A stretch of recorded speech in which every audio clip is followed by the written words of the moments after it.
మనం దేవుని కనపరచాలి అనే విషయాన్ని మనం చూసుకుంటే, దేవుడు మనకిచ్చిన తలపును బట్టి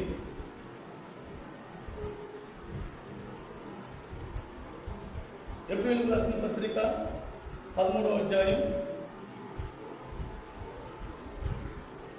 15వ వచనం, పేజీ నంబర్ 209, ఎబ్రీయులకు రాసిన పత్రిక 13వ అధ్యాయం 15వ వచనం. కాబట్టి ఆయన ద్వారా మనము దేవునికి ఎల్లప్పుడూ ఉత్యాగం చేయదము, అనగా ఆయన నామమును ఒప్పుకొనుచు జీవఫలము అర్పించుము. ఆరాధన అనే దాని విషయంలో వస్తే, ఆరాధనలో దేవుడు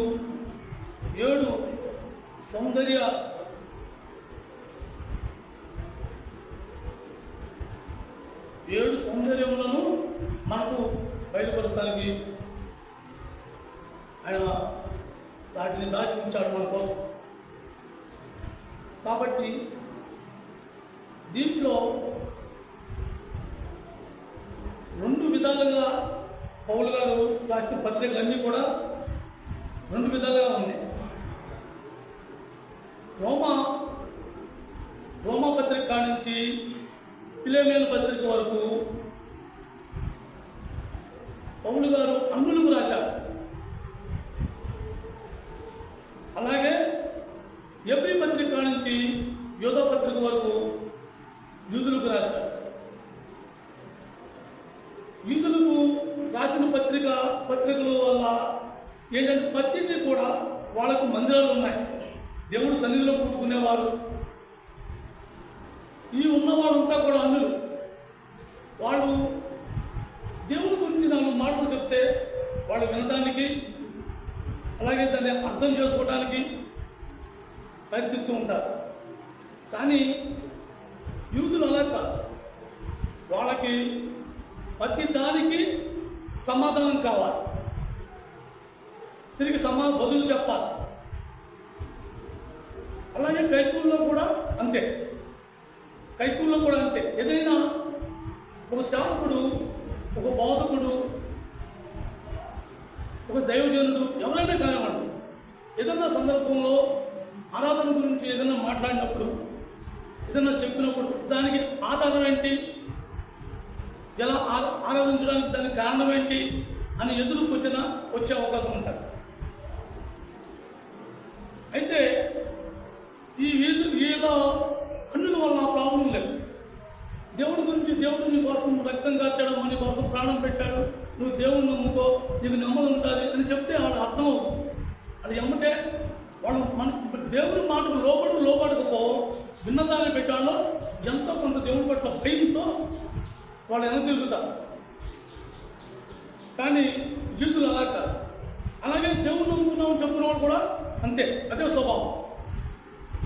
కాబట్టి దీంట్లో మనకు దేవుడు ఎవరికి ఏ విధంగా దేవుణ్ణి ఆరాధించాలి అనే దాని గురించి మనకు 7 సౌందర్యాలని బయలుపరిచాడు.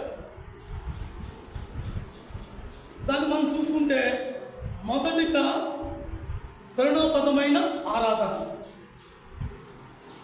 కరుణాపదమైన ఆరాధన అనేది అది ఎలాగా మొదలవుతుంది, కరుణాపదమైన ఆరాధన అంటే ఏంటి అనే దాని గురించి మనం చూసుకుంటే, ఎబ్రీయులకు రాసిన పత్రిక 10వ అధ్యాయం 25వ వచనం.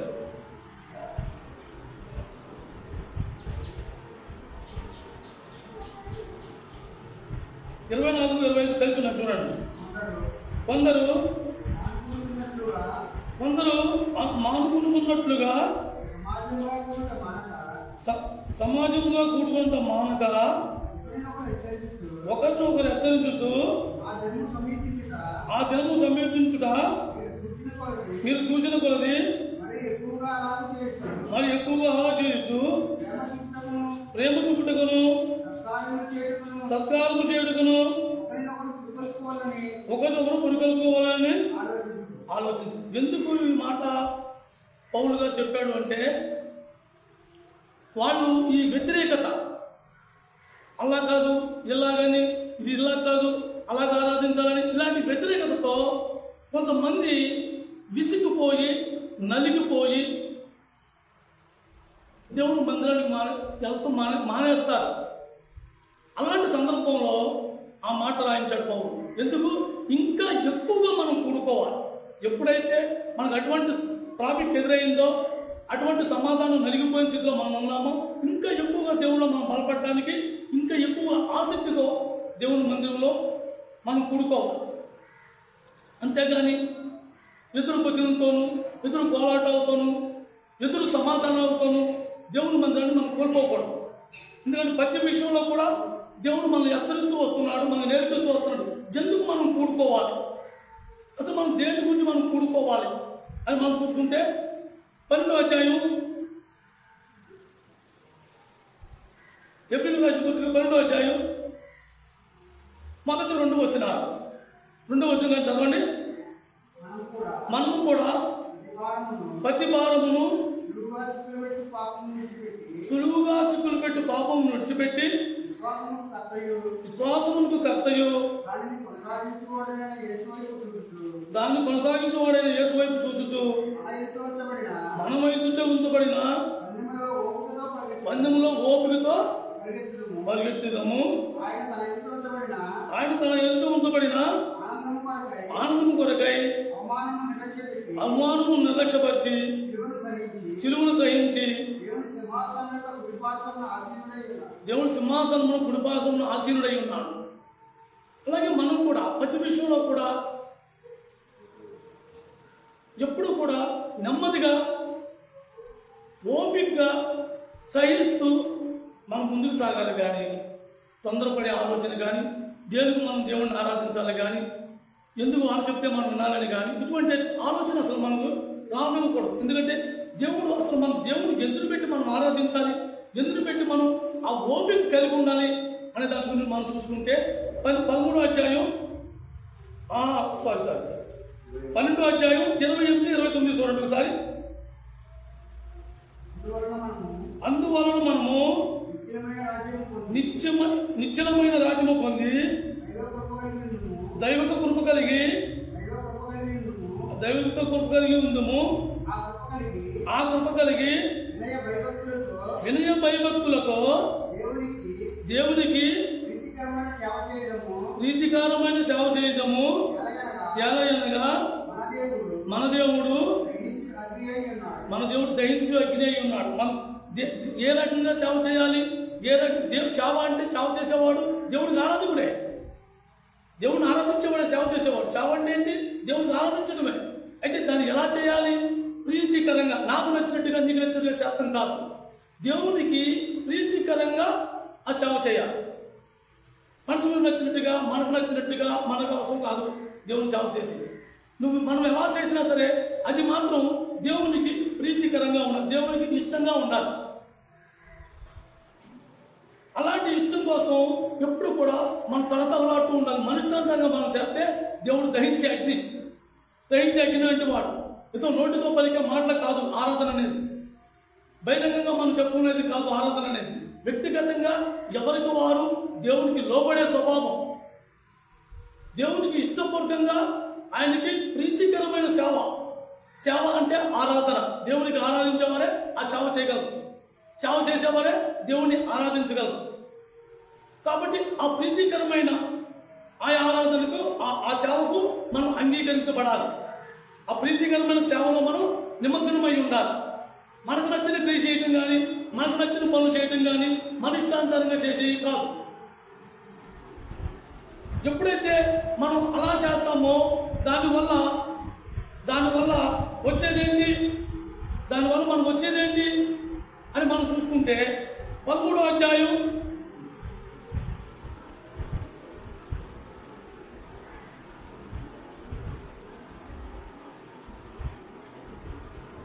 12వ అధ్యాయం 12వ వచనం నుంచి 14వ వచనం వరకు చదవండి. కావున యేసు కూడా తన స్వరక్తము చేత ప్రజలను పరిశుద్ధపరచుటకై గౌని వెలుగుల శ్రమ పొందెను. కాబట్టి మనం ఆయన నిందను భరిస్తూ శిబిరం వెలుపలికి ఆయన యొద్దకు వెళ్ళిదము. నిలువమైన పట్టణము మనకి ఇక్కడ లేదు, ఇక్కడ ఉండదు కానీ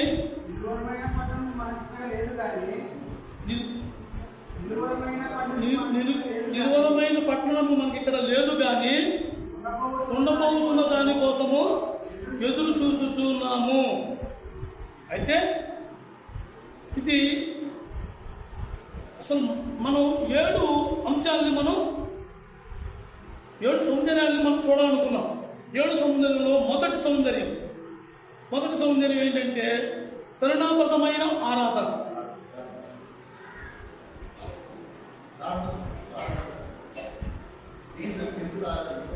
ఎందుకు ఆరాధించాలి? కారణం ఏంటి అని మనం చూసుకుంటే ఆ కారణం ఏమై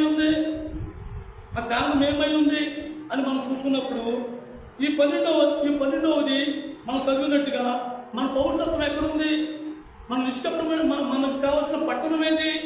ఈ భూమి మీద మనం ఎంతకాలం జీవిస్తాము, ఈ భూమి మీద జీవించినంతకాలం మనం దేనికోసం జీవించాలి అనే ఆలోచన మనం కలిగి ఉండాలి. ఈ ఆలోచన కలగకుండా ఈ అవసరంలో మనం లేకుండా మనకు నచ్చినట్టుగా మనం చేసుకుంటూ మనకు నచ్చిన క్రియలో మనం జీవిస్తూ మనం ఏదో దేవుని నోటితో ఆరాధిస్తున్నాం కదా, దేవుడిని అలా ఆరాధించాలి అనుకునేది కాదు. ఆరాధన అనేది దానికి ఒక సొల్యూషన్. ఎందుకు పెట్టి మనం దేవుణ్ణి ఆరాధించాలి అంటే మన పౌరసత్వం గురించి మన దేవుడు ఏవైతే చిత్తపాటు చేశాడో, ఏవైతే మన గురించి దాచి ఉంచాడో, ఏవైతే మన కోసం మరుగుపరిచి ఉంచాడో వాటిని మనం పొందడానికి దేవుణ్ణి ఆరాధించాలి. ఆ ప్రకారంగా ఆ ఆరాధన మనం పొందాలి అంటే, ఆ ఆరాధకుడిగా మనం ఉండాలి అంటే మనం ఏం చేయాలి? దేవునికి ప్రీతికరమైన సేవ చేయాలి కానీ మనకు నచ్చినట్టుగా మాత్రం కాదు. అయితే ఎప్పుడైతే మన కోసం ఉండబోతున్న దానికోసం ఎదురు చూపుతున్నాము కాబట్టి ఆ 15 వచ్చిన కావండి ఇక్కడ లేదు కానీ 15 వచ్చిన. కాబట్టి ఆయన ద్వారా మనం దేవునికి ఎల్లప్పుడూ స్తుతియాగము చేయదము అనగా ఆయన నామమును ఒప్పుకొనుచు జీవాబలము అర్పించుము. ఆయన నామం ఎప్పుడు కూడా ఆయన నామాన్ని ఒప్పుకుంటూ ఆయన దగ్గర పాపులాడుతూ మన నోటితో పలికే మాట యథార్థమైన మాట దేవునికి అర్పించాలి. దేవుళ్ళ మందిరంలో కూర్చుని నా కోసం రక్తం కాచావు ప్రభా, చిరువులో మరణించావు ప్రభా, నా కోసం క్రైమ్ చెల్లించావు ప్రభా, నోటితో పలికేది అది మన పెదాలతో వచ్చేది కాదు. యథార్థతగా మన నుంచి అంతరాత్మలో నుంచి అంతరంగం నుంచి వచ్చినది అది ఆత్మతో సత్యముతో దేవుని కోసం పలికే మాట అయి ఉండాలి. ఎప్పుడు ఒక్కరోజు ఆదివారం మందిరంలో కూర్చుని ఆదివారం మందిరంలో నలుగురితో పాటు ఆరాధించాలనేది కాదు. నీకు ఎప్పుడు జ్ఞానం వస్తే అప్పుడు, ఎప్పుడు నీకు గాలి ఉంటే అప్పుడు, ఎప్పుడు నీకు అవసరం ఉంటే అప్పుడు ప్రతిసారి కూడా దేవుణ్ణి మనం స్తుతించే ఆలోచనతో ఉండాలి. అవకాశం దొరికినప్పుడల్లా దేవుని కనపరుస్తూ ఉండాలి. ఎందుకంటే మన కోసం ఆయన ఏమి దాచి ఉంచాడు, మన కోసం ఎక్కడ మన పరుసత్వం దాన్ని పొందడానికి మనం ఏం చేయాలనే దాని గురించి మనం ఎప్పటికప్పుడు జాగ్రత్త పడుతూ ఉండాలి. ఎప్పుడప్పుడు జాగ్రత్త పడుతూ ఉండాలంటే దేవుని నామాన్ని ఎప్పుడు మనం స్మరిస్తూ ఆయన నామాన్ని మనం ఒప్పుకుంటూ మన పాపాన్ని ఆయన దగ్గర విడిచిపెట్టుకుంటూ ముందుకు సాగుతూ ఉండాలి. అంతేగాని మనకు నచ్చినట్టుగా చేసేది కాదు. అలాగే రెండవది సమర్పణ. కీర్తన గ్రంథం 29వ కీర్తన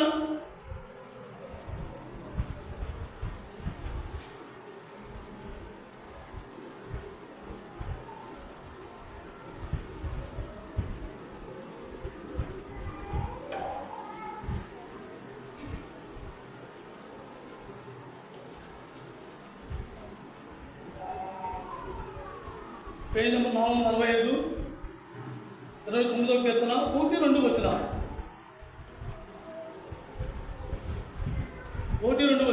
29వ అధ్యాయం. దైవపుత్రులారా యెహోవాకు ఆరోపించుడి, ప్రభావ మహాశములను యెహోవాకు ఆరోపించుడి, యెహోవా నామమునకు చెందవలసిన ప్రభావమును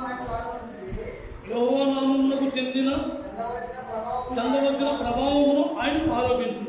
మనం ఎప్పుడు కూడా ఆరోపించడం అంటే ఆయనకి అర్పించుకోవడం. ఈ 2 వచనాల్లో ఒకే మాట 3 సార్లు రాయించాడు దేవుడు.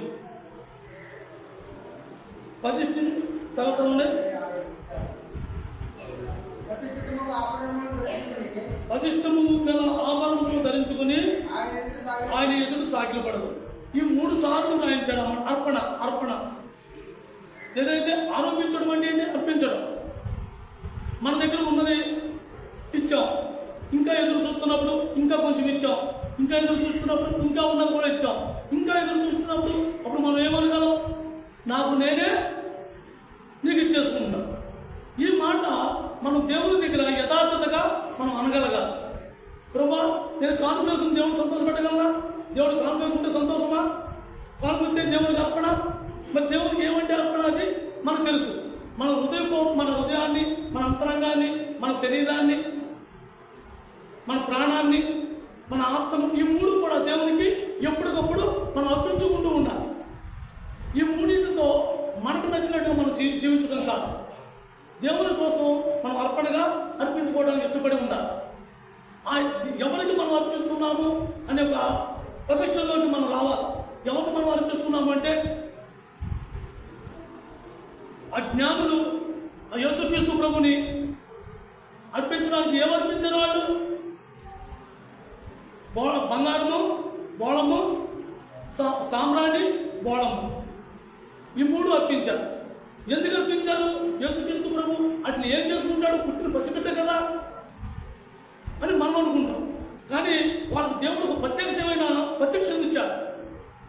ఏంటి ఆ ప్రత్యక్షత? బంగారం దేనికి సూచిస్తుంది? రాజుకు సూచిస్తుంది. అలాగే సామ్రాణి యాజకుడికి సూచిస్తుంది, బోళం ప్రవక్తకు సూచిస్తుంది. యేసుక్రీస్తు ప్రభులో ఆ చిన్న పసిగుడ్డులో వాళ్ళు ఆ 3 యొక్క దైవ స్వభావాన్ని వాళ్ళు కనుగోగలిగారు. ఇవాళ నువ్వు నేను దేవుడిని ఆరాధిస్తున్నామంటే ఎవరు అన్న మాటలు పెట్టి మనం ఆరాధిస్తున్నాం, కానీ నిజంగా మనం దేవుడిని చూడగలుగుతున్నామా? దేవుడి వైపు మనం తిరిగి ఆ దేవుడి మహిమను మనం పొందితే దేవుడు మనం ఆరాధించేదానికి అర్థం ఉంటుంది. దేన్ని పెట్టి మనం పేదలతో ఆరాధిస్తున్నాం? దేన్ని పెట్టి మనం మాటలతో వర్ణిస్తున్నాం? దేవుడు ఎవరు? మనకు ప్రత్యక్షత కావాలి. దేవుడిని నేను తెలుసుకోవాలి, దేవుడిని నేను చూడగలగాలి. ప్రభావం ఎవరు మనకు తెలియవచ్చు అని మనం అడగాలి. అని ఎప్పుడైతే దైవంతో వాళ్ళతో మాట్లాడిందో వాళ్ళ మనోనంలో వెలిగింపబడ్డాయి. దేవుడు వాళ్ళకి ఇచ్చిన ప్రతిష్టను పెట్టి ఆ రాజుకి ఆ బంగారం అర్పించారు. బంగారం ఎవరికి అలా బంగారం అర్పిస్తారు? కానుకిస్తారు. బహుమానం ఎవరికి ఇస్తావు? విలువైన బహుమానం ఎవరికి ఇస్తావు? మనకన్నా గొప్ప స్థాయిలో ఉన్న వాళ్ళకి ఇస్తాం. మనకన్నా తక్కువ స్థాయిలో ఉన్న వాడికి ఏం చేస్తాం? 150 శబ్దం పెట్టి పంపించారు. ఆ పశువుని వాళ్ళు ఎలా ఊహించుకున్నారు? వాళ్ళకు రాజుగా, యాజకుడిగా, ప్రవర్తగా గుర్తెరిగారు. వాళ్ళ దేవుని మనం అలా గుర్తెరుగుతున్నాం. యేసు ప్రభు అంటే దేవుడు, అంతే. అంతవరకే తెలుసు మనం. ఇంకా కొంచెం చెప్పరా అంటే నా కోసం ప్రాణం పెట్టాడు, రక్తం కార్చాడు, శిలువలో మరణించాడు. ఇంతవరకు మనం చెప్పగలుగుతాం. కానీ దేవుని కోసం మనం ఏమర్పించుకుంటున్నాం? పుట్టి మాటలతోనైనా దేవుని దగ్గర అర్పించడానికి మన దగ్గర ఏమన్నా ఉందా? మా సేవకుడు చాలాసార్లు అంటుంటాడు, పేదలతో పప్ప అనేది కాదు ఆరాధన అనేది, పేదలతో మనం చెప్పేది కాదు ఆరాధన అనేది. వ్యక్తిగతంగా మనలో నుంచి రావాలి ఆరాధన. అది మనకు నూతన ప్రతిక్షలోకి రావాలి, నూతనంగా మన గ్రహింపు రావాలి. నా ప్రభుని ఇందులో పెట్టి నేను ఆరాధించాలని ఒక ఆలోచన కలిగి ఉండాలి.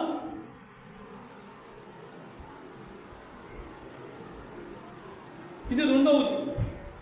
3వది బలితో కూడిన కాయ. 3వది బలితో కూడిన కాయ. ఏంటి ఆ బలితో కూడినది? యెర్మీయా గ్రంథం 33వ అధ్యాయం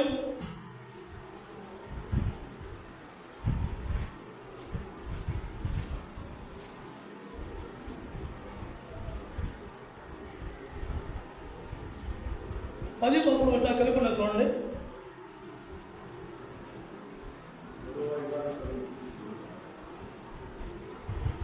ఇర్మియా గ్రంథం 33వ అధ్యాయం 10, 11 వచనాలు కలిసి ఉన్నాయి.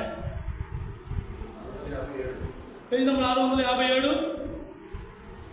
ఇర్మియా గ్రంథం 33వ అధ్యాయం 10, 11 వచనాలు.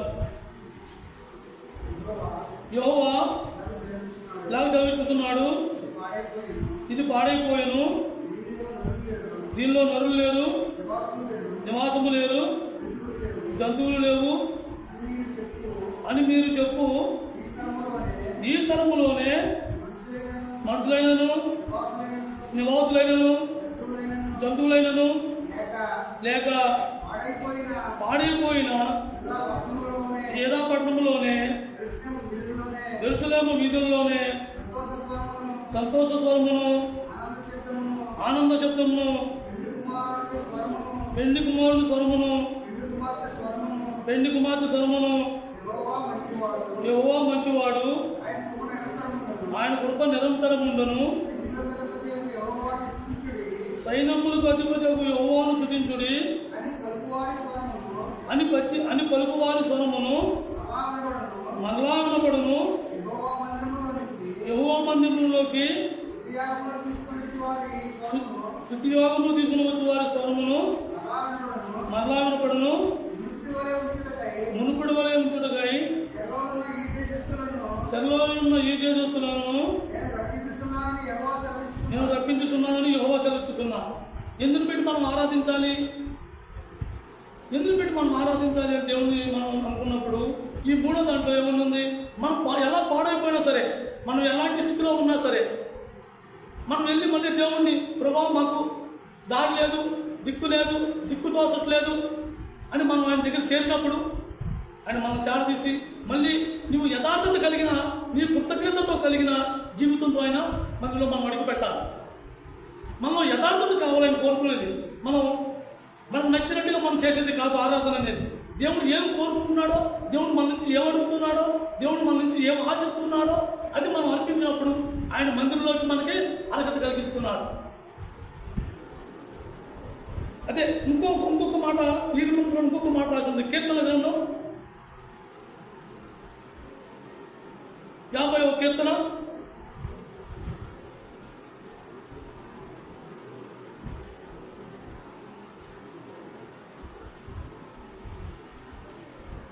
25వ వచనం, పేజీ నెంబర్ 478, 50వ కీర్తన 25వ వచనం.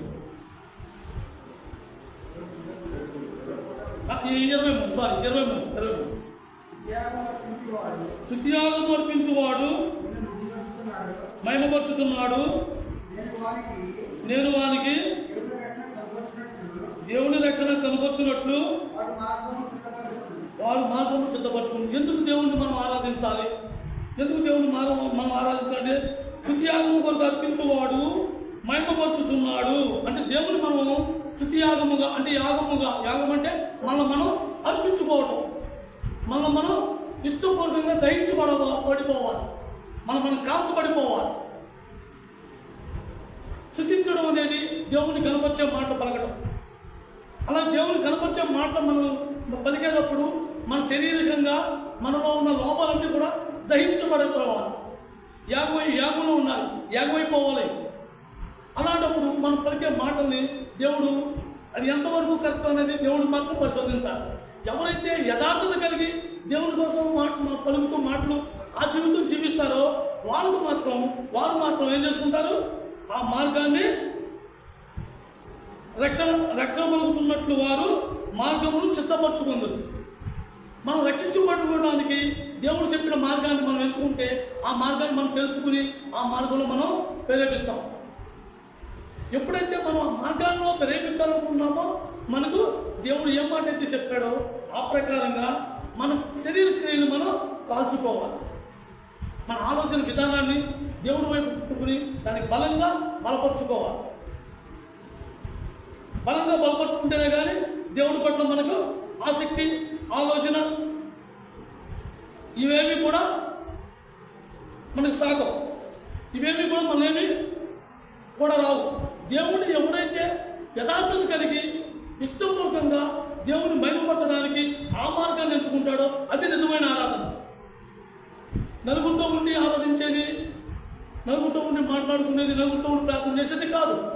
ఎవరికి వాళ్ళు వ్యక్తిగతంగా ప్రార్థించుకోవాలి, దేవుని వ్యక్తిగతంగా దేవుని ఆరాధించాలి. అది ఒక ఆదివారం మందులో కూర్చుని ఆరాధించేది కాదు ఆరాధన అనేది. ప్రతిరోజు ప్రతి సమయం నీకు ఎప్పుడు దేవుడు మాట జ్ఞాపకం వస్తే ఆ మాట జ్ఞాపకం మొత్తం కాదు, ఎప్పుడు జ్ఞాపకం ఉంచుకుంటూ దేవుడు స్మరించుకుంటూ ఉండాలి. ఇది ఆరాధన. ఆయన అలాంటి ఆరాధన మనం ఉన్నప్పుడు ఆయన రక్షణ మార్గాన్ని మనం ఏర్పరచుకోగలం. అంతేగాని నేను దేవుడిని నమ్ముకున్నాను, నేను పరలోకంలో ఉంటాను అనుకునేది కాదు ఆరాధన అనేది. ఆరాధన అనేది చాలా క్రైమ్తో కూడింది, మన ఇష్టాంతంగా మనకు నచ్చింది కాదు.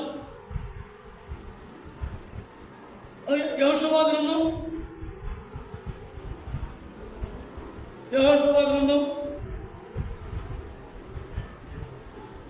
182 పేజీ నంబరు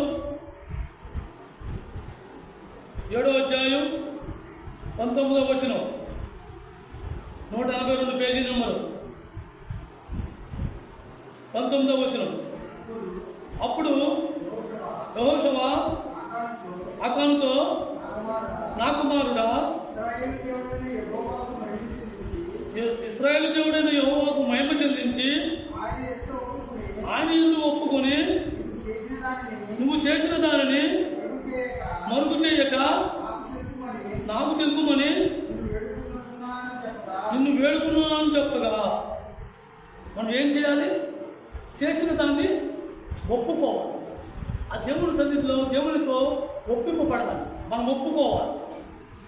ఒప్పుకోకపోతే ఆ ఒప్పుకున్న విషయంలో మనకేమనిపిస్తుందంటే బాధ అనిపిస్తుంది. ఈ శరీరాన్ని మనకి బలిగా అనిపించుకోవడం అంటే ఏంటి? మనతో ఒప్పుకోవడమే. దేవుని సన్నిధిలో దేవుని దగ్గర మనం చేసిన క్రియలన్నీ కూడా ఇష్టపూర్వకంగా మనస్ఫూర్తిగా దేవుని దగ్గర ఒప్పుకోవడమే దేవునికి మహిమ. మనము ఏం చేసుకుంటూ ఉంటామంటే ఈ చిన్నది కూడా దేవుడితో చెప్పాలా? అబ్బో పాపం, అంత ఘోరమైన పాపం దేవుడి దగ్గర ఏం చెప్తాం? ఇటువంటి కొన్ని దాచుకుంటూ ఉంటాం. అలా దాచుకుంటే మన పాపం ఎప్పుడు కూడా ఎంత శాసం ఉంటుందే కానీ మన పాపంకి మాత్రం మనం విముక్తులం కాలేదు. విముక్తం కాకుండా మన పాపంకి మనం విడిపించుకోకుండా మన దేవుడికి అర్పణ అది అర్పణ ఎలా అవుతుంది? దేవుడికి మనం నోటితో పలికే మాట దేవుడికి అది ఆరాధన ఎలా అవుతుంది? కాబట్టి మనం ఎప్పుడు కూడా దేవునికి మహిమకరంగా మనం యథార్థతగా మన పాపాన్ని మనం దేవుని సన్నిధిలో ఒప్పుకోవాలి. దేవుని సన్నిధిలో ఒప్పుకునేటప్పుడు మనం ఎవరికి మనుషుల ఎదుట మనం సిగ్గుపడచ్చేమో కానీ దేవుడి ఎదుట అస్సలు సిగ్గుపడదు. దేవుడి ఎదుట సిగ్గుపడితే మన మూట మన దగ్గరే ఉంటుంది. ఆ మూట దాన్ని తీసుకెళ్తాయి. ఆయన దగ్గర మనం యథార్థత కలిగి, అయ్యో ప్రభువా, నిజంగా నేను పాపం చేశాను, మూర్ఖత్వంతో నా అజ్ఞాన స్థితిలో జ్ఞానం ఉండి కూడా తెలుసుండి కూడా నేను పాపం చేశాను, ఆయన ఇక మేడం దీనికి నన్ను విడిపించు అని ఆయన దగ్గర మనం పూజాడినప్పుడు, ఇష్టపూర్వకంగా ఆయన దగ్గర మనం విడిచిపెట్టుకున్నప్పుడు ఆయన మనం రక్షిస్తారు. అది ఆరాధన. అది మనం ఇష్టపూర్వకంగా అర్పించుకునే బలి అవుతుంది. మనం ఆ బలి అర్పించుకుంటాం అంటే మనం కోసుకోవసరలా, మనం నడుపుకోవసరలా. మనలో ఉన్న పాపాన్ని యథార్థతగా ఆయన దగ్గర ఒప్పుకోవడమే. అలాంటి ఒప్పింపబడే మనస్తత్వం మనకున్న ఒప్పింపబడాలి. దేవుడి దగ్గర దేవుడు మాట విన్నప్పుడు, దేవుడు వాక్యం విన్నప్పుడు మనం ఎప్పుడప్పుడు ఒప్పింపబడి, మనం ఎప్పుడు ఏదైతే మనకి దేవుడు బయలుపరిచాడో ఈ పాపాన్ని మనలోని ఉన్న పాపాన్ని ఆయన బయలుపరిచి ఆయన వాక్యం ద్వారా మనకు మాట్లాడాడో అప్పుడు దాన్ని మనం సరి చేసుకోవాలి, విడిచిపెట్టుకోవాలి, ఆయన దగ్గర ఒప్పుకోవాలి. నేనే గొప్పవాడిని, నేనే గొప్పదాన్ని అని మనగా పోగొట్టుకుని దేవుడి దగ్గర కూడా మనం సాటుపరుచుకుంటే దేవుడు ఎన్నటికీ మన పాపం నుంచి మనం రక్షించాడు. మనం ఒప్పుకోలేదు కాబట్టి మనతోనే ఉంటుంది, అది ఎక్కడికి పోదు.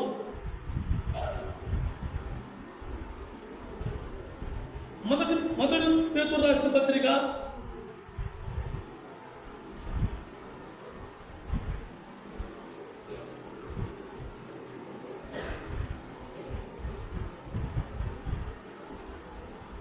2వ అధ్యాయం పేజీ నెంబర్ 215, పేజీ నెంబర్ 215 కొత్త నిబంధన. మొదటి పేతురు రాసిన పత్రిక 2వ అధ్యాయం 5వ వచనం.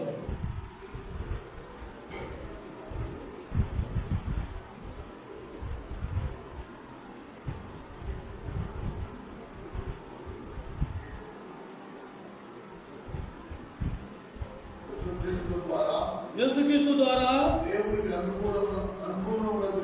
దేవునికి అనుకూలములను ఆత్మ సంబంధమైన బలులను అర్పించుటకు పరిశుద్ధ యాజకులకు ఉన్నట్లుగా మీరును సజీవమైన రాళ్ళులై నుండి ఆత్మ సంబంధమైన మందిరముగా కట్టుబడుతున్నారు.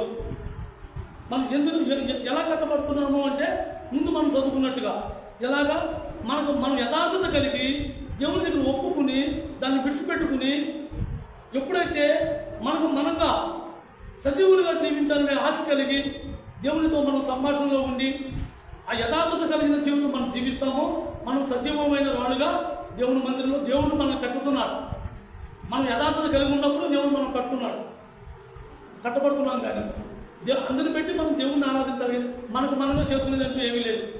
దేవుడు మనం ఎప్పుడైతే దాన్ని ఇష్టపడుతున్నామో దేవుడు మనల్ని కడుతున్నాడు, దేవుడు మనల్ని బలపరుస్తున్నాడు. అలాంటి దేవుడిని మనం ఆరాధిస్తున్నాం. మనం ఆరాధించే ఆరాధన మనం ఎలాంటి ఆరాధనలో ఉన్నామో ఎప్పుడు కూడా మనం నోటితో ఆరాధించే ఆరాధన కోసం మనం కోరుకుంటున్నామే. కానీ యథార్థతగా మన శరీరం నుంచి మన క్రియల నుంచి విడిపించుకుని ఇష్టపూర్వకంగా సజీవమైన ఆరాధన దేవునికి మనం అర్పించే స్థితిలో మనం ఉండాలి. అప్పుడు సజీవమైన ఆయన పరిశుద్ధమైన మందిరాన్ని నిన్ను వాడుగా ఉపయోగించి ఆయన కట్టడానికి సిద్ధంగా ఉన్నాడు. మనం ఎలా నిర్మించుకుంటున్నాము? మందిరానికి వస్తున్నాం, వెళ్తున్నాం, ఆదివారం దేవుడికి ఆరాధన. ఇది ఒప్పుడే తెలుసుకుంటాం. ఎంతసేపు తెలుసుకున్నాం? ఆదివారం ధర్మంలో కూర్చుని ఆదివారం దేవుడిని ఆరాధించాలి, ఇక్కడే ఆగిపోతాం. కానీ ఇది కాదు కదా ఆరాధన అనేది. మనం సజీవమైన రాళ్ళగా మనం నియమించుకుంటున్నాడు దేవుడు. ఆయన ఎంచుకుంటున్నాడు. ఆయన పరిశుద్ధమైన మందిరంగా మనం కట్టాలనుకుంటున్నాడు. కానీ మనం ఏం చేస్తున్నాం? మేము అక్కడే ఉంటాం అన్న స్థితిలో ఉన్నాం. ఆ స్థితి నుంచి మనం బయటకు వస్తే అప్పుడు దేవుడు ఆయన పని పూర్తి చేస్తాడు. మన సజీవమైన మందిరంగా మనం కట్టుకుంటాడు. సజీవమైన మందిరంగా మనం కట్టుకోవడానికి ఆయన ఎప్పుడూ పోకూడదు. కానీ వ్యర్థంగా మనల్ని విడిచిపెట్టుకోవడానికి కాదు. మన ఊరికే విడిచిపెట్టడానికి ఆయన ఏర్పరచుకోవాలి. ఆయన మనం ఊరికే ప్రేమించాలి. మనం ప్రేమించకపోవచ్చు, ఆయన మనం ప్రేమించాలి. మనం ఆయన విడిచిపెట్టుకు మనం బదులు కోరి మనం ప్రేమిస్తున్నామేమో, కానీ ఆయన ఏ బదులు కోరకుండా మనం ప్రేమించాలి. మన దగ్గర నుంచి ఏమి ఆశించకుండా ఆయన ప్రేమించాలి.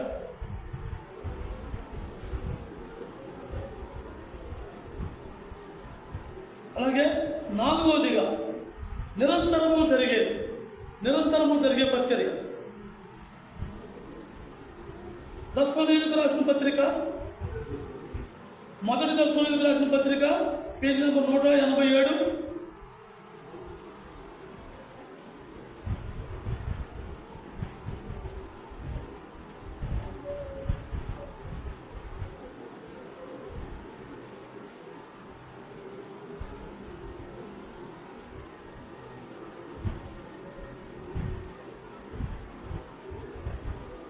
ఐదో అధ్యాయం 16, 18 వచనాలు కలిపి చూడండి. 5వ అధ్యాయం 16, 18 కలిసి ఉన్నాయి. ప్రతి విషయమునందును కృతజ్ఞతాస్తుతులు చెల్లించండి, లాగు చేయుట యేసుక్రీస్తునందు మీ విషయంలో దేవుని చిత్తం. మనం ఎలా చేయడం దేవుని చిత్తం? ప్రతి విషయంలో దేవునికి కృతజ్ఞత కలిగి జీవించడం, ఆయన కృతజ్ఞత కలిగి చెప్పడం, కృతజ్ఞతతో మనం ఉండటం దేవునికి ఇష్టం. దీంట్లో రెండు రకాల విధానాలు ఉన్నాయి. ఒకటి, ఇష్టపూర్వకంగా దేవునికి ఎప్పుడు కృతజ్ఞత చెప్పేవాళ్ళు ఉన్నారు. అదే దేవుడు నమ్ముకున్న కొంతమంది ఆదివారం వచ్చి కృతజ్ఞత చెప్పేవాళ్ళు ఉన్నారు. ఆదివారం మందిరంలో కూర్చొని కృతజ్ఞత చెప్పేది ఆదివారం అందరూ వస్తారు. ప్రతిసారి, ప్రతి సమయం, ప్రతిరోజు, ప్రతి గంట దేవునికి ఎప్పుడు కృతజ్ఞతలో ఉన్నవారు అన్ని విషయాల్లో కృతజ్ఞత కలిగి ఉంటారు.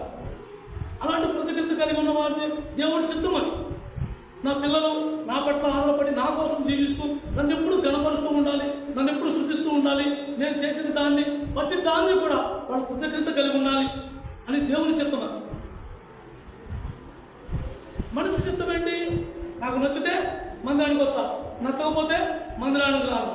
నాకు ఇష్టమైతే ఇంత, ఇష్టం లేకపోతే ఎన్నో. దేవుని చిత్తాన్ని అనుసరించే వాళ్ళకి తక్కువ మంది ఉంటారు, మన ఇష్టాంతంగా ప్రవర్తించే వాళ్ళకి ఎక్కువ మంది ఉంటారు. కాబట్టి ఎప్పుడు కూడా మనం మన చిత్తాన్ని కాదు కానీ దేవుని చిత్తం ఏదో ఎరుగుండి ప్రతి విషయంలో మనం కృతజ్ఞత కలిగి ఉండాలి. కృతజ్ఞత భావం మనసు క్రైస్తవుడికి చాలా అవసరం. ప్రతి విషయంలో ఎప్పుడూ కూడా ప్రార్థనాపూర్వకంగా కానివ్వండి, ఆరాధనాపూర్వకంగా కానివ్వండి, వ్యక్తిగతంగా కానీ ఎలాగైనా సరే ఎప్పుడు నువ్వు కృతజ్ఞత కలిగి ఉండటం దేవునికి ఇష్టం. ఆయన చిత్తం అంటే ఏంటి? ఆయన ఇష్టం. అలాంటి ఆ స్వభావం ఏంటో, ఆ మనస్తత్వం ఏంటో, మనం దేని చేస్తే దేవునికి ఆయన చేసిన మేలు దేంట్లోనూ మనం కృతజ్ఞత కలిగి ఉన్నామో అన్న గ్రహింపు మనకు ఉండాలి. ఆ గ్రహింపు లేకుండా ముందుకు వచ్చి కూర్చున్నంత మాత్రాన మనకు అసలు దేవుని మాట్లాడే మనకు అర్థం కాదు. దేవుడు ఏం మాట్లాడుతున్నాడో కూడా మనకు తెలియదు. నా ప్రభు నాతో మాట్లాడతాడు అని ఆశ కలిగి ఉన్న వాళ్ళు అతి తక్కువ మంది ఉంటారు. వాళ్ళే ప్రతి విషయంలో కృతజ్ఞత కలిగి ఉంటారు.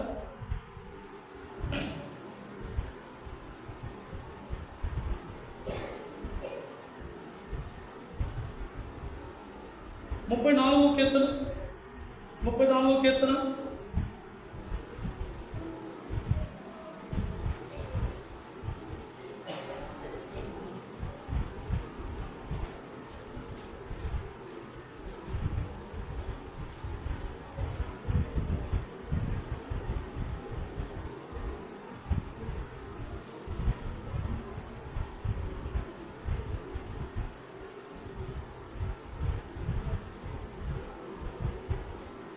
34వ కీర్తన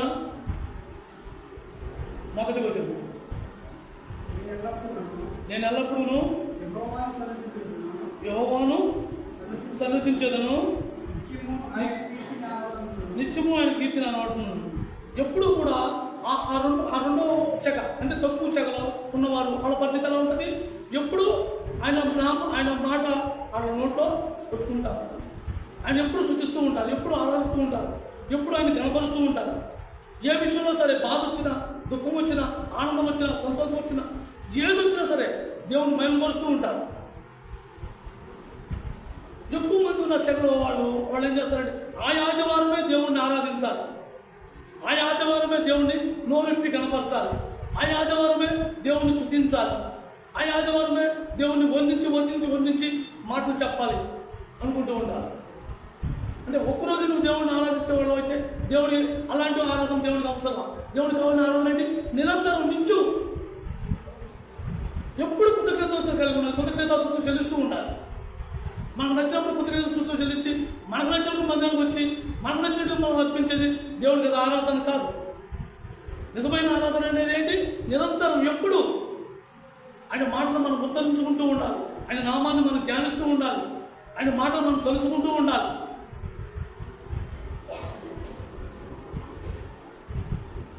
ఆదివారం నాడు మందిరంలో కూడుకుని ఒకరి తర్వాత ఒకరు ఆరాధన చేసి, ఒకరి తర్వాత ఒకరు కానుకలు వేసుకుని, ఇలా లైన్లో వచ్చి కానుకలు దశంభాగాలు వేసుకుని చేసేది కాదు ఆరాధన అనేది. ఆరాధన అనేది ఎప్పుడు నిత్యం నువ్వు దేవుడిని కనపరుస్తూ ఆరాధిస్తూ నీ శరీరాన్ని నువ్వు చంపుకుంటూ, నీ యజ్ఞలు నువ్వు చంపుకుంటూ కనపరచాలి. ఐదవదిగా నోటితో ఆరాధన. లూకా సువార్త పేజీ నెంబర్ 70.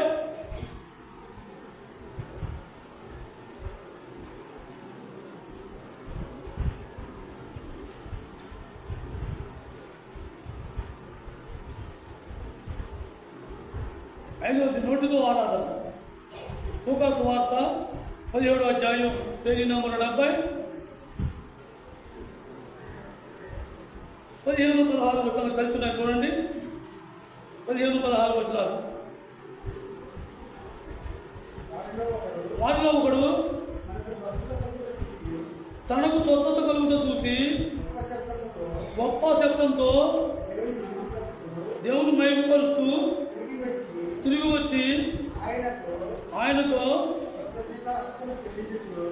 కృతజ్ఞతాస్తుతులు చెల్లించుచు ఆయన పాదములతో సాగిలపడెను. వాడు సమరయుడు. దేవుని పట్ల దేవుడు చేసిన క్రియ ఎవరైనా సరే దేవుని మయంపరుస్తారు, దేవుని కనపరుస్తారు అని మనం అనుకుంటాం. కానీ ఆయన ఎంతమందిని స్వస్థపరిచాడు?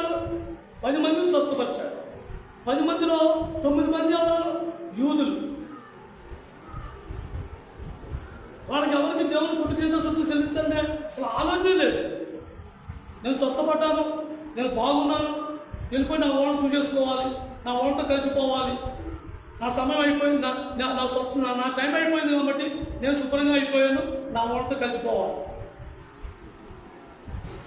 ఆ సమరుడు అంటే అన్యుడు, వాడికి ఏమీ తెలియదు, అసలు దేవుడి అంటే కూడా ఎవరు తెలియదు. ఎప్పుడైతే ఆ స్వస్థత వచ్చిందో ఏం చేశాడు? గొప్ప శబ్దంతో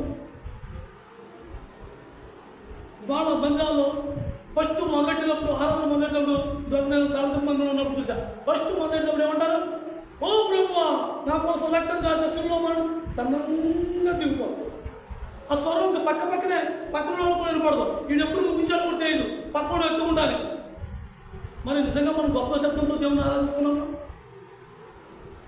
దేవుని గొప్ప శబ్దంతో మనం శుద్ధిస్తున్నామా? దేవుని మనం ఎలా శుద్ధించామో, ఎలా ఆరాధించామో అన్నది కాదు, మనం యథార్థత కలిగి ఆరాధించాలి. అందుకే మన సేవకుడు అప్పుడప్పుడు చెప్తూ ఉంటాడు, మీరు కూర్చున్నా పర్వాలా, నుంచున్నా పర్వాలా, మౌనంగా ఉంటే ఆరాధించినా పర్వాలా, నోటితో చెప్పుకుని ఆరాధించినా పర్వాలా, ఎలా ఆరాధించినా పర్వాలేదని. అది మన ఇష్టం. కానీ దేవుని మనం ఆరాధించే విధానం, మనం ఎలా ఆరాధిస్తున్నాం అన్నది కాదు, కానీ మనం ఎలా ఆరాధిస్తున్నాం అన్నది కాదు, పైకి చూపించుకునే ఆరాధన కాదు. దేవునికి నిజంగా మన హృదయం నుంచి వచ్చే మాట మనం అర్పించగలుగుతున్నామా? దేవుడిని నిజంగా మన హృదయం నుంచి దేవుని మనం కనపరుస్తున్నామా? మనం ఇష్టపూర్వకంగా దేవుణ్ణి మహాశబ్దంతో దేవుణ్ణి మనం ఆరాధిస్తున్నామా? అయితే ఇక్కడ 10 మంది గుంపు కూడా దేవుణ్ణి ఆరాధించలా. ఇక్కడ 10 మంది గుంపు కూడా దేవుణ్ణి ఆరాధించలా. 3 వెళ్ళిపోయారు. అడుగునే బాధ అనిపించింది. అడుగునే వచ్చాడు, అనుకొచ్చాడు, దేవుడి సన్నిధిలో కూర్చున్నాడు, దేవుని పాదాల సగ్గుతున్నాడు. అలాగే మనం అందరం ఒకరు చేసే ఆరాధన ఒకరు నచ్చకపోవచ్చు. మనం అందరం అలాగే చేయాలనుకుంటే తప్పు. నీకు నచ్చినట్టుగా నువ్వు చేస్తావు, నాకు నచ్చినట్టుగా నేను చేస్తాను. నా అనుభవం నాది, నీ అనుభవం నీది. ఎవరు నచ్చినట్టు ఆరాధన మన దేవుడిని. కానీ మన ఆరాధన యథార్థత కదా, దేవుడిని సత్యమై ఉండాలి. నువ్వు నోటుతో ఆరాధించినా, క్రియల్లో ఆరాధించినా, నువ్వు పాటలు పాడి ఆరాధించినా, ఏం చేసినా సరే దేవునికి అది ఆరాధన యథార్థత అయి ఉండాలి. ఆ ఒక్కడే ఏం చేశాడు? యథార్థత కలిగి ఒక్కడే వచ్చి ఆరాధించాడు. మనం 10 మంది ఒకసారి ఆరాధించి లేచి చాలా మంది ఈ మధ్య యూట్యూబ్లో చూస్తున్నాం, చేతులు పెట్టి ఎవరు అసలు దేన్ని ఆరాధిస్తున్నారో, దేవుడు చెప్తున్నారో, అదేదో మాట చెప్తున్నారో కూడా అర్థం కాదు. అలా ఆరాధిస్తే చాలా మంది ఏంటంటే నేను చేసినా చేయకపోయినా ఈరోజు కలిసిపోతుంది. అసలు నువ్వు నోరు ఇప్పుతున్నావా? నీకు దేవుడు నోరిచ్చాడు కదా, దేవుడు అసలు నిజంగా నువ్వు నోరు పిలిచి అడుగుతున్నావా? నువ్వు ఆరాధనకరంగా కావచ్చు, ప్రార్థన రూపంగా కావచ్చు, ఏమైనా కావచ్చు, అసలు నువ్వు నోరు తెరిచి అడుగుతున్నావా అనే గ్రహింపు మనకున్నాను. నాకు నేనుగా నా ప్రభువుని నోరుతో నేను చూపిస్తున్నానా, నోరు తెరిచి దేవుడిని అడుగుతున్నానా, ఎవరి గురించి అయినా, మందిరం గురించి, దేని గురించి అయినా సరే నా దేవుడిని నేను కనపరుస్తున్నానా? ప్రభా, చిన్న బాగలాగా వేసుకున్నాను మందిరాన్ని, ఈ రోజు మందిరం ఇచ్చావు ప్రభా, నన్ను నిజంగా నువ్వు నోరుతో పలుకుతున్నావా? మేము ఎక్కడో ఏ చిత్రంలో ఎన్నో మాటలు తెలిసిన మాటలతో మేము ఉన్నప్పుడు దేవా ఆత్మీయంగా ఈ స్థాయికి మమ్మల్ని నడిపించాము అని నిజంగా దేవుని కనపడుతున్నామా?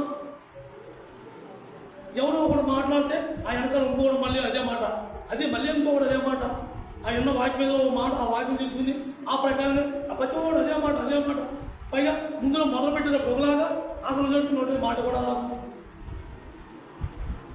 కానీ ఆ ఒక్కడు అలా చేయాల, ఆ ఒక్కడే వచ్చాడు. కానీ ఒక్కడు అలా చేశాడు మహాశబ్దంతో. ఎంత గట్టిగా అరుస్తున్నాడో, ఓ ప్రభువా, అయినా నేను నేర్చుకోగలను. ఈ రోగం చూసి నన్ను ఎవరు ముట్టుకోరు, నన్ను అందరూ వెలివేసి ఊరు పెట్టి కొనేశారు. కానీ ప్రభా, నీకు వచ్చిన నీ మాటతో మేము స్వస్థత పొందాను ఆయన, మేము అని కూడా ఎవరు వచ్చాడు తెలియదు. మహాశబ్దంతో నాకు నేను ఎలా ఆరాధిస్తున్నాం దేవుణ్ణి? దేవుడు మన ఆరాధన కోసం చూస్తున్నాడు. మనం ఎలా ఆరాధిస్తున్నాం అనేది మనమే చూసుకోవాలి.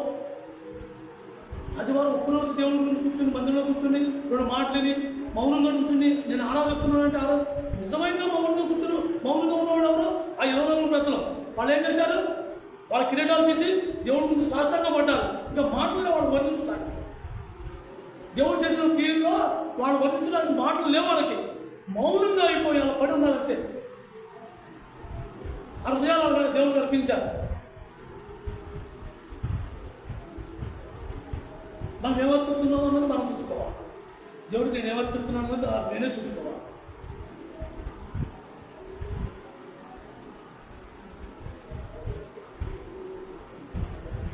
అలాగే 6వది కృతజ్ఞతా చర్య. కృతజ్ఞతా చర్య ఇది 6 విధాలుగా దేవునితో సంభాషణ 6 విధాలుగా ఉంటుంది. దేవునితో 6 విధాలుగా. మొదటిది మేల్కొల్పు, రెండవది తీర్మానం, మూడవది విజ్ఞాపన, నాలుగవది మన కొరకు మనం చేసుకునేది,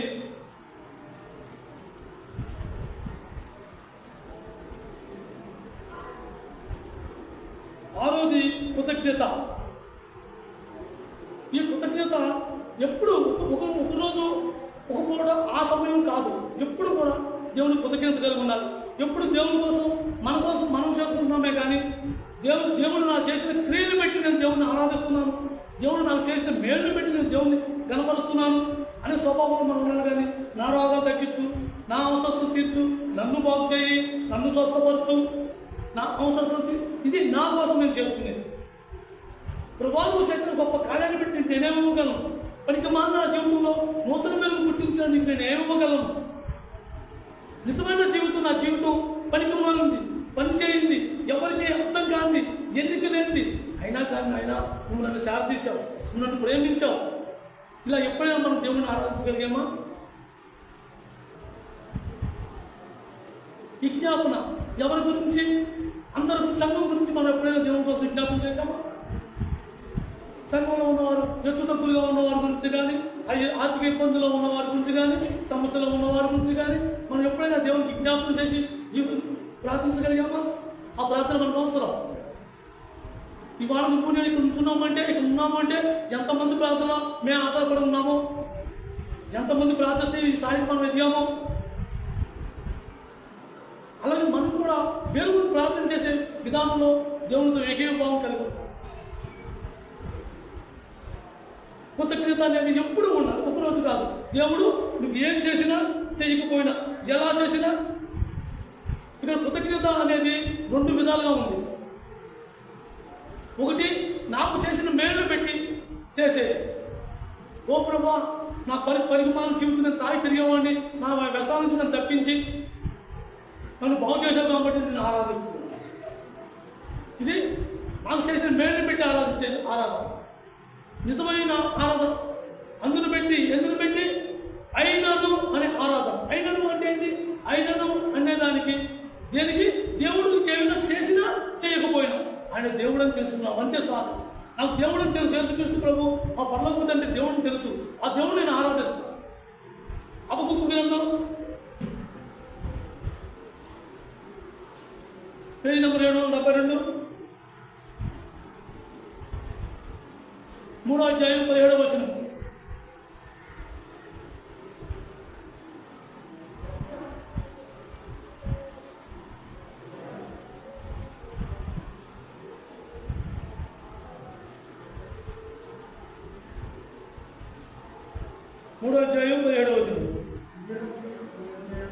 అంజూరపు చెట్టు పుయ్యకుండేలను, దాచి చెట్టు ఫలింపకుండేలను, ఉలవ చెట్టు కాపు లేక ఉంటినను, చేలోని పోయిన పంటకు రాకపోయినను, గొర్రెల దొడ్డిలో లేకపోయినను, సాలలో పశువులు లేకపోయినను నేను యెహోవా యందు ఆనందించాను. ఎప్పుడు కూడా మనం ఉన్నా లేకపోయినా, ఏమున్నా లేకపోయినా దేవుడు, ఆయన దేవుడు నన్ను ఈ భూమి పుష్టించమే నాకున్న భాగ్యం, ఈ భాగ్యం నాకు చాలు. దేవుడు నన్ను ఈ భూమి తీసుకొచ్చాడే, ఇందుకు పెట్టి దేవుడిని ఆరాధిస్తా, నాకు ఏమున్నా లేకపోయినా. కానీ కొంతమంది ఎలా ఉంటారు, నాకు దేవుడు ఈ మేలు చేశాడు కాబట్టి, దేవా మా అబ్బాయి పెళ్ళయింది కాబట్టి నాయన నిన్ను ఎంతో ప్రార్థించగా నాయన నువ్వు గోళాలు తెచ్చావు, మా అబ్బాయి వివాహం అయ్యింది, మా కూతురికి వివాహం అయ్యింది, మా అబ్బాయికి ఉద్యోగం వచ్చింది, ఇందులో పెట్టి నేను ఆరాధిస్తున్నాను. కానీ నిజమైన విశ్వాసం, నిజమైన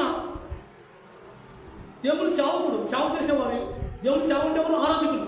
ఏ ఆరాధకులైనా సరే నిజంగా దేవుడిని ఆరాధించుకున్నా, దేవుడిని ఆరాధించాలి అనుకునేవారు వాళ్ళ దగ్గర ఏమున్నా లేకపోయినా, దేవుడు చేసినా చేయకపోయినా వాళ్ళు ఒకే ఆరాధనలో ఉంటారు.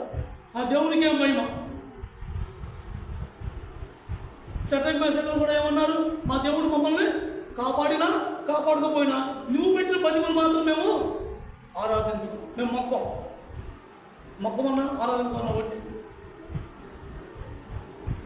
నిజంగా దేవుని కోసం జీవించాలనుకున్నవాడు నీ దగ్గర ఏమన్నా ఉన్నా లేకపోయినా ఏమైనా సరే ఏం చేస్తారు? దేవుని ఎప్పుడు ఆరాధిస్తూనే ఉంటారు. దేవుడిని ఎప్పుడు ఆరాధిస్తూ ఉంటారు, ఎప్పుడు కనపడుతూనే ఉంటారు. నాకు ఉండాలి, నాకు దేవుడికి ఇచ్చాడు కాబట్టి నేను ఆరాధిస్తాను, దేవుడు చేశాడు కాబట్టి ఆరాధిస్తాను, దేవుడికి ఇచ్చిన నాకు ఈ స్థాయి నుంచి స్థాయికి నన్ను పెంచాడు కాబట్టి నేను దేవుడిని శుద్ధిస్తాను, కనపడతాను. ఇది కాదు దేవుడు కోరుకునేది. నువ్వు ఎలా ఉన్నా సరే, దేవుడు మనం ఎలా ఉన్నా సరే మనం ప్రేమించాలా? మనం జీవితమంతమైన మనం దేవుడి మధ్యన వచ్చామా?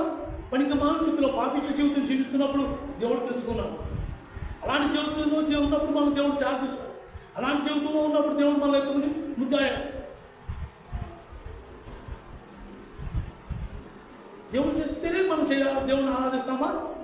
అది కాదు కదా దేవుడిని కోరుకునేది. మనం ఎలా ఉన్నా సరే దేవుడిని ఆరాధించాలి అని దేవుడు ఆయనకు ఆయన ఎవరు? దేవుడిని మనం కనపరుచుకోవాలి, దేవుడిని మనం తెలుసుకోవాలి.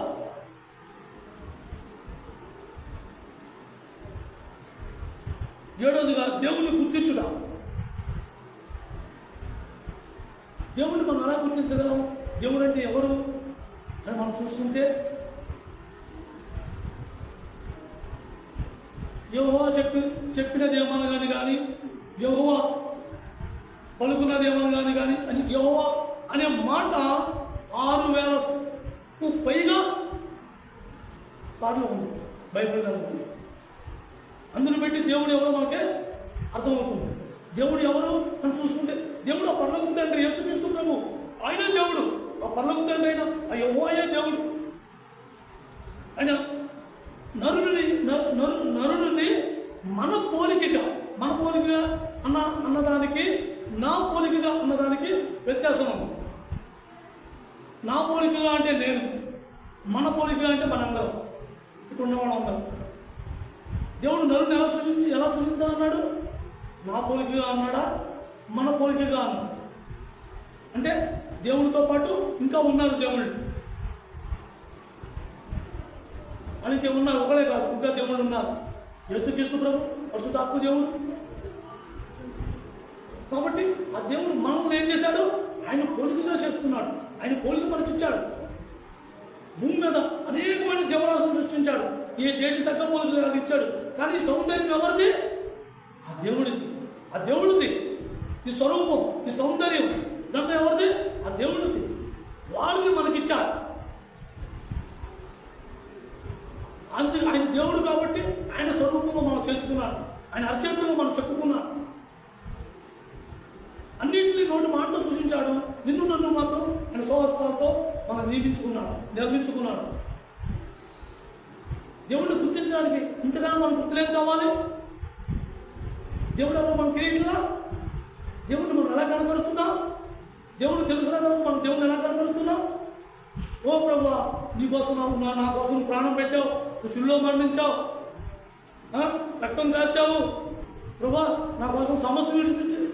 నిజంగా ప్రభువు మన కోసం సమస్తం విడిచిపెట్టాడు అన్న మాత్రం వాస్తవం. కానీ ఆయన కోసం మనం ఏమి ఇష్టపెట్టుకున్నాం అన్నది మాత్రం మనం తెలుసుకోవాలి. ఆయన కోసం మనం ఏమిస్తున్నాం అన్నది మాత్రం మనం తెలుసుకోవాలి. ఆరాధన అంటే క్రైమ్తో కూడినది మనం ప్రతి వారం చెప్పుకుంటూ ఉన్నాం. మరి మనం క్రైమ్ ఏమిస్తున్నాం? ఆయనకి 7 ఈ సౌందర్యాల్లో దేవుడు మనకి ఆరాధన గురించి ఏ రకంగా చెప్పాడో, ఏ రకంగా మాట్లాడాడో మనకందరికీ అర్థమవుతుంది. కాబట్టి మనం దేవునికి ఏ రకంగా మనం దేవుని ఆరాధించగలుగుతున్నామో అది మనమే చూసుకోవాలి. నువ్వు ఏ రకమైన ఆరాధించు, నోటితో అయినా ఆరాధించు, నువ్వు క్రియలో అయినా ఆరాధించు, నువ్వు ఎలాగైనా ఆరాధించు, కానీ అది యథార్థత అయి ఉండాలి, యథార్థత కలిగి ఉండాలి. అలాగే నువ్వు నలుగురితో కలిసి ఉన్నప్పుడైనా ఆరాధించు, ఒక్కడమే ఉన్నప్పుడైనా ఆరాధించు. నువ్వు ఎలాగైనా సరే ఎప్పుడు నిరంతరం ఆయన కృతజ్ఞత చెల్లించడం, ఆయన కనపరచడం, ఆయన నామాన్ని కైపున ఆ ప్రకారం జీవించడం, ఈ దేవునికి ఆరాధన. ఆరాధన అనేది మందిరంలో కొనుక్కుని నాలుగు మాటలు చెప్పుకుని కానుకేసుకుని వెళ్ళిపోయింది కాదు ఆరాధన అనేది.